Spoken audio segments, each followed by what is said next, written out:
Sorry, I'm just going to mute. Okay. Sorry about that. So welcome to today's Lunch and Learn. Today's topic is on immigration status. Again, my name is Amy Coven, and I'm joined by Janine Scholander. And we are, of course, with the Marketplace. We're Outreach and Education Coordinators. So we're just going to hop in and get started. So first things first, who can shop on healthcare.gov? To qualify for health coverage through healthcare.gov, a consumer must be either a U.S. citizen or national or be lawfully present in the United States and expect to remain so for the entire period that they're seeking coverage. Healthcare.gov considers a non-citizen lawfully present if he or she has been admitted into the U.S. legally and is still present within the legally approved period, or if they have permission from the USCIS to stay or live in the U.S. We do want to recognize really quick that it's very important that we only speak to clients about immigration status for anyone who's applying for coverage. Asking about immigration status or any of those types of things to anyone not applying for coverage, unless they're willingly giving that information, could violate the Civil Rights Act and the Affordable Care Act. So we just want to acknowledge that that is a potential. So there's quite a huge list of eligible immigration statuses.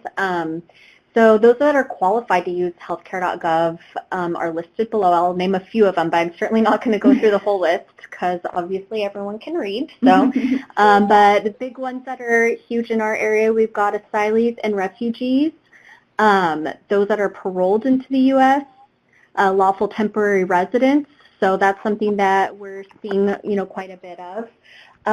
Those that are members of a federally recognized Indian tribe or American Indian born in Canada, and those that are residents of American Samoa. Just a few of them, but the full list is there if you're interested in reading it all. And just so you're aware, all of this entire list is also located on healthcare.gov, so we don't expect you to memorize it or anything like that. Right. But if you go to healthcare.gov and just search immigration status, it will come right up. So there's also a shorter list, but there is a list of applicants that, or someone who might be applying for a status who can also qualify to use healthcare.gov, and again, this is listed on healthcare.gov. So for example, if someone is applying for employment authorization status, victim of trafficking visa, things like that, they can shop through healthcare.gov. Also, if someone is an applicant for asylum, they can use healthcare.gov only if they've been granted employment authorization or under age 14 and have had an application pending for at least 180 days. Now, if anybody has the following statuses and also has an employment authorization, they can also use healthcare.gov. Again, I'm not going to read all of these because I'm sure you guys are excellent readers, but this is the list as well. And we would just want to reinforce, especially in today's political climate, there's a lot of uncertainty about different things pertaining to immigration status, and we just really want to emphasize that when healthcare.gov collects information about immigration status, they're only going to use it to determine eligibility for coverage. It's not going to be shared with external organizations that might use it for immigration enforcement. So we just really want to emphasize that. If you ever have any question on that, again, this information was literally copy and pasted from healthcare.gov. So it's right there, and you can always reference that as well. And then there's a few things that we want to make sure you keep in mind that to relate to applicants. So the first topic, eligible individuals may be required to have health coverage unless they qualify for an exemption or have to pay the fee, which we know is transitioning out, but it's still important to address that. The second thing is they may be eligible for health coverage through healthcare.gov and receive premium tax credits and cost-sharing reductions, which is a big part of why we refer people to healthcare.gov, of course, right, versus going through a private insurance company. We want to make sure that they're getting all the assistance that they could possibly need. Next, the applicants may need to provide immigration documents when they complete a marketplace application or go through healthcare.gov. They may need to provide a social security number, but although those without social security numbers are not required to provide them, so that's kind of, a two sides to it. You might be required, but if you don't have one, then you're not. So, let's put it like that. So applicants should bring with them their documentation for two reasons. First of all, as we know, having the document in front of you will make it easier to provide accurate information to the marketplace. It could potentially minimize the need to provide documentation. I know I emailed you. I'm sorry, if you're on the call, if you don't mind muting your phone, that would be great. Let me see. So does it only... I'm getting some feedback, so I apologize for that. I'm sorry. Let me... So as I was saying, when you go through the application on healthcare.gov, applicants are going to be asked for the information about their immigration document. So for example, if they have a lawful permanent resident status and they have a permanent resident card or a green card, the latest version before you edited this. Then they would need to provide the number associated with that card, as well as any other document number. Okay. Sorry, just one second. Great. I'm going to see if I can mute the call. Let me see.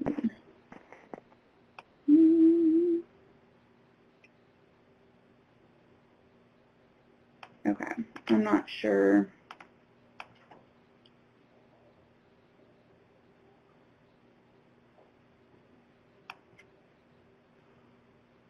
Okay, hopefully you guys all can still hear me. This is a short list of some of the documents that might be used and the information you would need to provide from those documents. I do also want to mention that this would be a good opportunity when someone calls, if they call to set an appointment with you, to just mention if you have a list, maybe you hand out to people of important things that they could bring, you might just add to that list any immigration documentation that might be relevant for their situation. And other documents, as you see, are listed here that are also acceptable. They may need to be submitted for verification is one thing to keep in mind, but it will be outlined in the eligibility notice. Other important reminders, so people who aren't lawfully present in the United States, so those that are part of DACA or the Deferred Action for Childhood Arrivals, they do qualify for an exemption from the ACA's requirements to have health coverage. These individuals are not eligible for health coverage through healthcare.gov even at full price, and they also cannot be found eligible to receive tax credits or cost-sharing reductions. So we do get questioned frequently on whether folks who do have a status of DACA, if they are eligible to shop. So we just really want to mention DACA isn't the only situation where folks wouldn't be considered lawfully present according to the marketplace. Right. But we just want to acknowledge that DACA is one of the big ones that we hear frequently. Right. So we did want to call that out specifically. If someone isn't eligible to shop through healthcare.gov, they may still have other options for coverage. First of all, as I'm sure you all know, folks might be eligible for emergency medical benefits or CALM for emergency treatment only. Also, again, as you probably know, any pregnant women with income less than 190% of the federal poverty level would be possibly eligible for coverage through the Oregon Health Plan for at least 60 days from the date the pregnancy ends. And then I know you guys have heard a lot about SB 558 or the OHP Now Covers Me campaign. We just really want to make sure that everyone is aware that all children who meet all the other eligibility requirements can get full Oregon Health Plan benefits through this program, regardless of their immigration status. And I know we've been doing a lot of work with our counterparts on the OHP team to really make sure that folks know that this is something that's possible for them. And then, of course, there are other public health programs that they may be eligible for. So, for example, services through community health centers, hospital care. I know a number of hospitals do offer different sliding scales or financial assistance programs. And some companies will sell plans to individuals outside of the marketplace. I know the list is very small, and I don't have a list of what companies those would be. But in your area, if you know of plans that are available outside of healthcare.gov, you can always, reach out to them and see if that's a requirement that they have.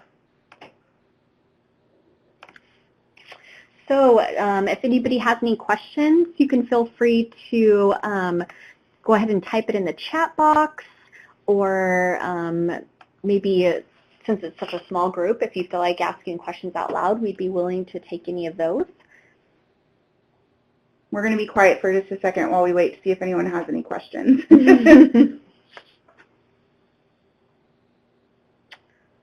We really do need to download some Jeopardy music. I think something. so. That'd be a really great idea. All right. Well, on that, so don't forget to register for our up-and-coming Lunch and Learn webinars. We have a couple coming up that have been hot topics recently.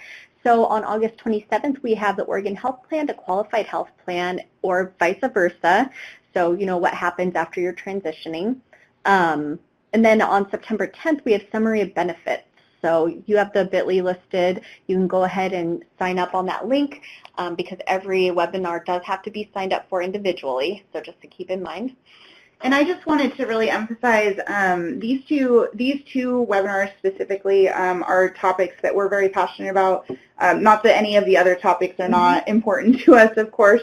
However, we really see the importance in making sure that you all, know how the process should work, if someone's going from the Oregon Health Plan to a Qualified Health Plan or the other way around. But also how to read a summary of benefits. What do those look like? How do you understand the content that's on them so that you can explain it to a consumer? Or just how to better understand plans in general.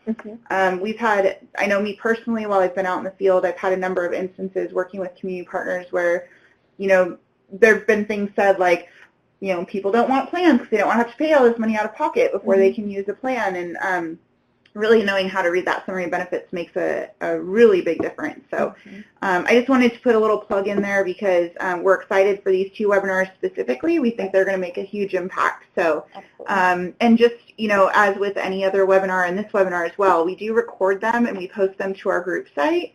So if you miss it, or if you want to watch it again, or if you want to share it with a friend or family member, I don't know, have viewing parties, you're welcome to visit our group site. I'll bring the popcorn. Yeah, Jean's got the popcorn, and if you're not part of the Marketplace group site, please feel free to reach out to us, which leads to our last and final point here. Right.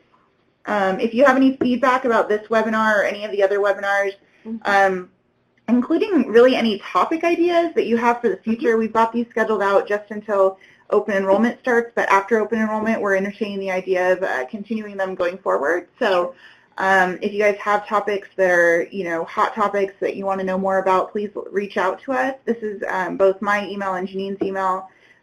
Feel free to email both of us, or if you have a preference of one over the other, favorite. Well, Amy's is easier to spell, so I'm not going to be mad. I'm just kidding.